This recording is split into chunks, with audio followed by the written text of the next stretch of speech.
El siguiente segmento tiene contenido o opinión. La entrevista en A Primera Hora. Analizamos los hechos del momento junto a sus protagonistas. Muy bien, 7 de la mañana con 4 minutos. Gracias por la sintonía, por los comentarios, la interacción que tenemos de nuestra amable audiencia, los saludos, las críticas que obviamente también nos retroalimentan. Alertamos, más adelante estaremos dialogando con el doctor Héctor Gabriel Vanegas, abogado de los israelíes que están ahora mismo en el ojo del huracán. El uno asesinado el fin de semana, el otro herido, ha sido trasladado a una casa de salud, entendemos, se encuentra bajo custodia de las autoridades. Igualmente estaremos dialogando con el presidente del movimiento Creo en Quito, Jorge Pinto, y también con Virgilio Hernández, ex asambleísta y dirigente de la Revolución Ciudadana. Antes, ¿qué pasó en el feriado? ¿Cómo nos fue en el feriado? Fue un feriado atípico, evidentemente, pero además estuvo marcado por la controversia generada por el sector turístico respecto de las ejecutorias del Estado central representado por el gobierno y por el Ministerio de Turismo. Vamos a dialogar con la ministra Rosy Prado de Holguín. Adelante, Silrat, por favor. Muchas gracias, Fabri. Así es, para tratar sobre estos temas ya nos encontramos con la ministra de Turismo, Rosy Prado de Holguín. Bienvenida, ministra. Muy buenos días. Muy buenos días, Silrat. Un gusto estar con ustedes. Muchas gracias por atender la entrevista. Bueno, iniciamos preguntándole precisamente cuál es la evaluación de este feriado. ¿Se pudo reactivar de alguna forma al sector con las medidas adoptadas también con estas nuevas medidas que dio el COE Nacional precisamente en busca de la reactivación del sector? Creo que tenemos que regresar un poquito en el tiempo, porque claro, se habla de que no se hizo las cosas con anticipación. Creo que todos conocemos la historia. La fecha para abrir las playas fue del 22 de julio, con 60 playas. En ese momento el COE Nacional decidió, porque no es el Ministerio de Turismo el que decide, sino el COE Nacional, tomó decisiones responsables y técnicas. En el 22 de julio solamente teníamos 40 playas con toda la tecnología implementada y estaban listas para ser abiertas. Entonces, el 22 de julio se tomó una decisión al 5 de agosto.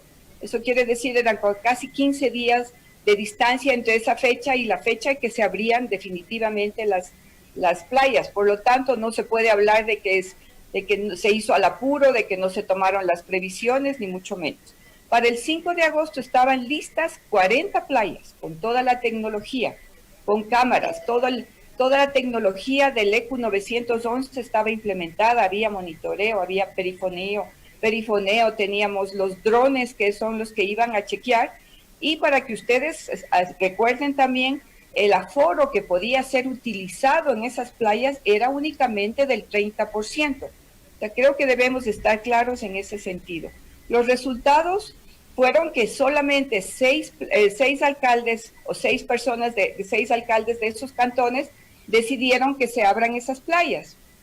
Entonces creo que ellos tenían esa decisión, era su última decisión, porque ellos conocen su situación en la localidad, así que nosotros lo único que teníamos era que respetar esa decisión, pero las 40 playas estaban listas. Ahora, ¿cuál es entonces la evaluación por parte del Ministerio de Turismo? ¿Qué es lo que se pudo observar? ¿Cuál fue el comportamiento de los ciudadanos? ¿Cómo califican ustedes a este periodo, que es el primer feriado que se viene pues desde marzo, en el que se ha podido y que se ha aperturado ya de una u otra manera al sector turístico? Yo creo que voy a comenzar diciendo que fue una bocanada de oxígeno. Creo que para los sectores turísticos, entonces yo sí creo que no solamente debemos pedir la opinión de los gremios, sino de la gente, de los dueños de los establecimientos que pudieron abrir al frente de esas playas, cumpliendo con todos los protocolos de bioseguridad. Esos protocolos que en el COE Nacional han sido aprobados, 19 presentados por el Ministerio de Turismo para cada uno de los sectores turísticos. Así que esa gente que recibió algo, sí, que estuvo más o menos entre el 15 y el 20% nada más del ingreso de turistas. En los vehículos hubo un aumento, fue considerable el incremento de los vehículos, porque sí resultó también esa flexibilización de placas, porque por supuesto si había la restricción de placas era muy difícil de que puedan ir sábado y regresar domingo, entonces había que darles esa oportunidad de salir viernes y regresar lunes. Creo que el movimiento en ese sentido fue bueno. El COE Nacional analizó que la utilización de los vehículos privados no causaba más contagios, así que hay que ver todas esas posibilidades. Estamos dentro de una pandemia, pero sí tenemos que ir abriendo poco a poco porque hay precisamente el pedido, no solo de los gremios, sino del sector turístico en general, de que se les ayude y de que se facilite las cosas para que puedan recibir gente. Y eso es lo que se hizo. Solo 6 playas abrieron, pero hubo mucha afluencia, no como nos gustaría, porque estamos en una situación muy complicada, pero las haciendas, los sitios de la serranía, de la Amazonía, recibieron mucha más gente de la que estaba esperada. ¿Cómo califica usted a toda esta actividad que hubo en este feriado? Yo califico de corresponsabilidad. Yo creo que en ninguna playa se vio aglomeraciones. El ECU 911 no reportó ningún evento que haya tenido dificultades. Creo que fue un feriado tranquilo, atípico, como usted mismo dice, el primero desde el mes de marzo, donde estábamos midiendo la situación. Y creo que esa medición fue positiva porque, ya le digo, no hemos tenido claro, no es lo que la gente esperaba, no es lo que los hoteleros esperaban, pero creo que es importantísimo. Con eso, el 5 de agosto se abrieron las playas. Ahora están abiertas las 6 que los alcaldes decidieron y esperemos que, viendo que fue un piloto exitoso, que sabemos que no va a haber aglomeraciones, que no es que la gente ha salido en cantidades, entonces se puede ir planificando poco a poco y viendo cómo las cosas van saliendo de mejor a mejor. Hablando de esta planificación, ¿cómo van a trabajar ya para continuar reactivando a este sector que es uno de los más golpeados por la pandemia? Sí, tenemos la agenda de reactivación. Creo que todos saben que hemos apostado justamente al turismo rural. El turismo interno es nuestro primer acto de la agenda de reactivación, así que estamos trabajando mucho, haciendo campañas para que los ecuatorianos arrimemos el hombro, para que los ecuatorianos visitemos primero el Ecuador. Así que estamos apoyando mucho para que todos los que pueden, sabemos que estamos en una situación económica difícil también, ayudemos, arrimemos el hombro, visitemos esos sitios especiales donde siempre íbamos a probar esos platos típicos de esa gastronomía que tenemos en cada rincón de la patria. Así que el turismo interno es lo más importante. Ahora, ministra, si ya se dieron ciertas libertades por el COE Nacional precisamente a propósito de este feriado para el sector turístico, ¿considera usted que tal vez se debería ir dando ya más libertad para todos los sectores de la economía de una u otra manera para seguir reactivando al país? Yo creo que nosotros somos los últimos que estamos haciendo. Creo que el sector comercial, industrial ya tuvieron sus espacios en base a planes piloto. Creo que nosotros también estamos implementando ese plan piloto turístico con la apertura de las playas. Tenemos ya un plan piloto para Galápagos. Creo que ustedes saben que en Latinoamérica somos de los primeros países que hemos abierto al turismo internacional, que ya los aeropuertos del Ecuador, de Quito y de Guayaquil, con todos los protocolos de bioseguridad, y no hemos tenido reportes de mucha complicación, están abiertos desde el 1 de junio. Así que en el mes de julio ya se abrieron internacionalmente.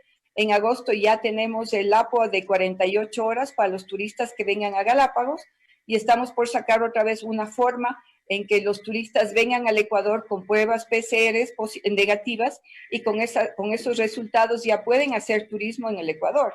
Así que siga. Ministra, pero, o sea, ya sobre la práctica, ¿cómo ir reactivando? Porque le digo a propósito de una entrevista que tuvimos la semana pasada en este espacio informativo, en donde la Federación de Cámaras de Turismo alertó sobre la pérdida de más de 25,000 empleos y también alertaba que son alrededor de 10,000 negocios que estarían por cerrar. ¿Cuál sería el plan para ellos, para evitar este tema, ¿no? Estos cierres, este incremento del desempleo, aproximadamente 25,000 personas? Son cifras fuertes que generarían también afectaciones graves al país, a la economía ecuatoriana. Sí, pero todos sabemos que esta pandemia está afectando al turismo, no solamente en el Ecuador, no solamente en Quito, donde se está viendo los resultados, sino en el mundo entero. Creo que la situación es complicada porque los turistas tienen que tener conectividad, los turistas tienen que tener esa apertura para poder movilizarse de un sitio a otro. Así que eso va a ir poco a poco, porque con los protocolos de bioseguridad lo que estamos dando es la confianza para que la gente pueda venir a nuestro país. Cumpliendo con esos protocolos, es importantísimo que nos mostremos al mundo de esa manera. Las pérdidas de empleo, usted sabe, son más de 300,000 en general, y por lo tanto, si la Cámara de Turismo dice que son 25,000, estamos hablando más o menos de un 15%. Entonces, queremos que no es lo que queremos. Lo que siempre hemos buscado es proteger el empleo, definitivamente. Así que el plan Reactívate Ecuador, que son los créditos, que es lo que el sector turístico está buscando, sabemos que no han sido armados de una manera para que sirva para el sector turístico. El sector turístico necesita algo diferente, necesita lo que estamos proponiendo, que es a 60 meses plazo, con un 12 meses de gracia al 5% de interés. Por lo tanto, todo eso tiene que funcionar de una manera que cumpla las necesidades del sector turístico. Así que lo que es liquidez es el problema que tenemos en este momento, y eso es lo que está causando los cierres de ciertos establecimientos turísticos que han tomado esa decisión. ¿Y cómo avanzaría este tema de lo que ellos están pidiendo sobre la condonación de deudas, sobre el tema del diferimiento más bien de sus deudas con la banca pública, la privada? ¿Cómo ven ustedes esto? ¿Se puede? ¿Es factible?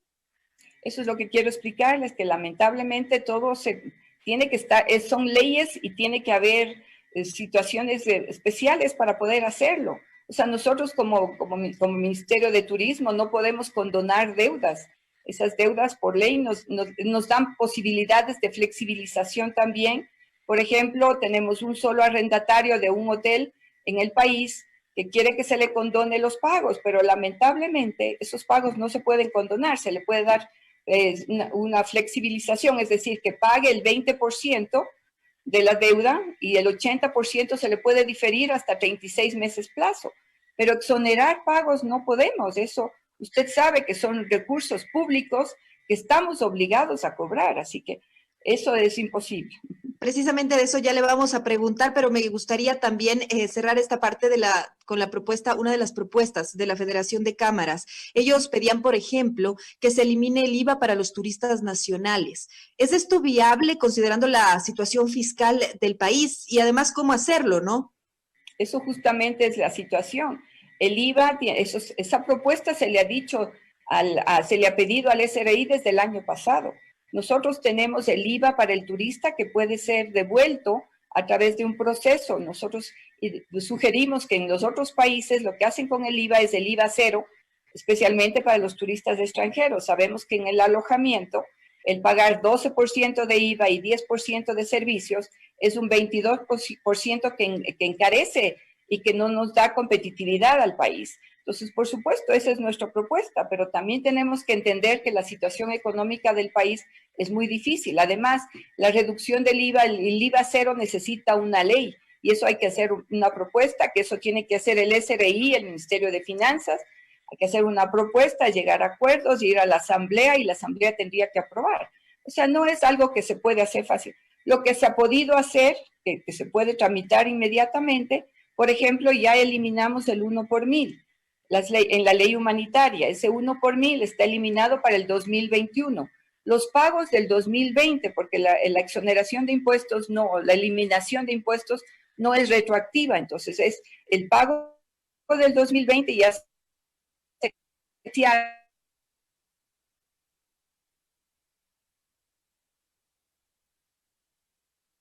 que se han hecho. Diferimos el pago del pago de las líneas aéreas, de los impuestos que ellos cobran en los boletos. También diferimos los impuestos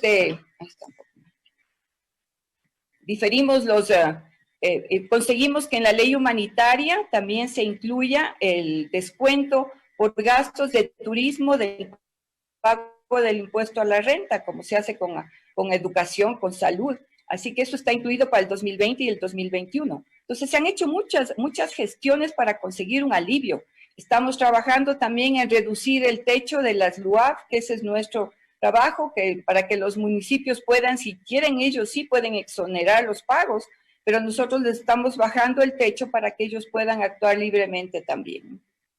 Bien, ministra, ahora quisiera preguntarle precisamente sobre el tema de Comisersa, la operadora del Hotel Ambato, que pues emitió un comunicado en el que rechaza que se les solicite el pago del 100% del valor del canon del arrendamiento correspondiente a los meses pues que estuvieron, que no hubo afluencia turística, es decir, desde que se declaró la emergencia, desde marzo, y que han permanecido cerrados. El Ministerio de Turismo tiene el porcentaje mayoritario del capital. Ustedes respondieron ya a este comunicado. ¿En qué términos lo hicieron? ¿Cuáles serían las alternativas para ellos? ¿Cuál es la respuesta también? Sí, la respuesta es que de acuerdo a justamente a la ley humanitaria, lo que tenemos que hacer y en lo que podemos negociar es que los arrendatarios paguen el 20% del total de la deuda. Una vez que paguen ese 20%, no es el 100%, que esté claro, el 20%, el 80% puede ser diferido y podemos llegar a un acuerdo de diferimiento de pagos mensuales por largos periodos. Así que esa es la razón. No hay forma legal en que nosotros podamos exonerar. No es que somos insensibles, no es que no sentimos la situación. Yo estoy en el sector turístico por 45 años y sé cuál es la realidad. Y no de ahora. La pandemia le ha complicado más, la situación es difícil, así que no es que estamos obligando a pagar el total, estamos pidiendo de acuerdo con la ley, porque eso es lo único que podemos hacer. Usted sabe que no es cuestión de que yo diga no a Ambato, yo quiero que ese hotel siga adelante y ese es nuestro interés, pero no podemos lamentablemente exonerar ningún pago. Son recursos de todos los ecuatorianos, entonces yo no puedo decir no paguen eso. ¿Cuánto sería el 20%? ¿Cuánto tendría cuál sería el pago que tendría que hacer Comisersa para poder establecer ya un acuerdo de pago por el otro 80%? Más o menos, ¿a cuánto ascienden los valores? Más o menos 100,000 la deuda, entonces tendrían que pagar 20,000, de esos, pagando los 20,000 tendrían los 80,000 más o menos. Es como $20,000 mensuales que tienen que pagar de arriendo. Ajá. Ahora, varios gremios del sector turístico anunciaron que realizarán una manifestación el miércoles para rechazar la actuación del Ministerio de Turismo, que consideran que ha sido ineficiente durante la pandemia. ¿Cómo analiza usted este tema? ¿Cuál es su reacción a esta movilización anunciada por los gremios? Yo creo que ellos tienen todo el derecho de movilizarse. Estamos en un país libre. Nuestro presidente Lenín Moreno nos da toda la libertad de expresión y no todos están de acuerdo, ni todos quieren hacer esa marcha, pero claro, estamos aquí nosotros para recibir sus propuestas. Las propuestas que mandan es que somos insensibles, que no les apoyamos, que no cambiamos los créditos. El Ministerio de Turismo no da créditos y eso es lo que tenemos que entender. Nosotros hemos trabajado mucho juntos con la FENACAPTUR, preparamos una propuesta para pedir fondos internacionales. Creo que en el momento que lo hicimos, hace como 3 meses, eso no era posible. Veamos que se puede volver a plantear, porque una vez que pudimos renegociar nuestra deuda, que nuestro gobierno ha hecho un trabajo excelente en renegociar con los tenedores de bonos, veamos si eso ha cambiado nuestra imagen, pero también el cupo que tenemos para recibir préstamos de los multilaterales es limitado, no es que, porque la pandemia no está solo en el Ecuador o en Latinoamérica, está en el mundo entero y todo el mundo necesita recursos. Así que, y el Ecuador especialmente por toda la situación, nuestro producto de estrella de ingresos también está con precios muy bajos, que es el petróleo.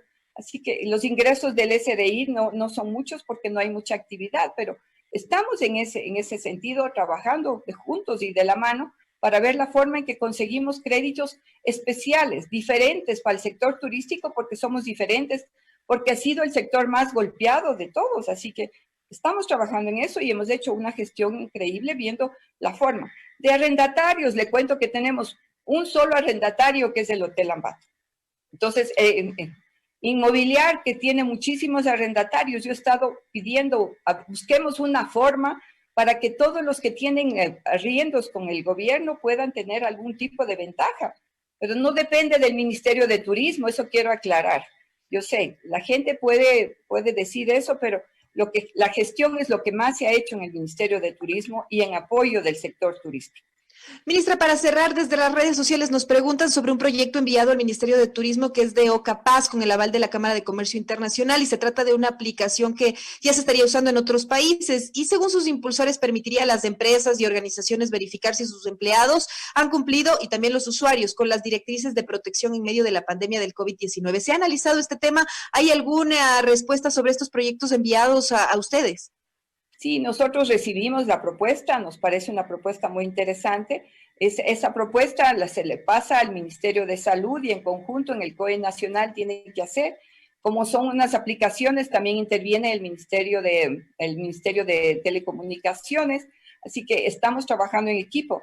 Al respecto, le quiero decir que ya desde hace meses estamos trabajando también con la WTTC, que es la organización, el World Travel and Tourism Council, que está basado en Londres, y que ellos también están viendo la posibilidad ya de entregarnos, nombrarnos embajadores para dar sellos de calidad, de Safe Travels, que se llama, sellos de calidad a los destinos en el Ecuador y a los establecimientos que cumplan con esos objetivos. Siempre estamos buscando la forma de que las cosas no solamente estén en papel como son los protocolos, sino que esos protocolos sean utilizados y que busquemos medios de controlar y de vigilar. Nosotros tenemos 66 funcionarios que están en todo el Ecuador viendo que se cumplan los protocolos de bioseguridad y tomando todo en consideración. Le cuento también que el día miércoles vamos a hacer el lanzamiento con el secretario de la OEA, el señor Almagro, de un plan de digitalización para MIPYMES, que es un proyecto de la OEA con una empresa Colau, que nos da páginas web para todos los establecimientos pequeños con aplicaciones como PayPal y Google para poder hacer cobros internacionales. Así que eso también es importantísimo. Creo que en estos momentos tenemos que ver no solamente el presente, que está duro y difícil, sino también el futuro, que se puede ampliar con tecnología, con la ayuda internacional, con asesoramiento internacional. Así que eso hemos conseguido y vamos a seguir trabajando y buscando lo mejor para el futuro del turismo en el Ecuador. Muchas gracias, ministra, por atender esta entrevista con nosotros. Encantada. Gracias a ustedes, Silvia. Muchas gracias. Son las 7 de la mañana con 26 minutos. Estuvimos dialogando con la ministra de Turismo, Rosy Prado de Holguín, sobre la reactivación turística y también haciendo una evaluación de este feriado por el 10 de agosto. Son las 7 de la mañana con 26 minutos en la primera hora.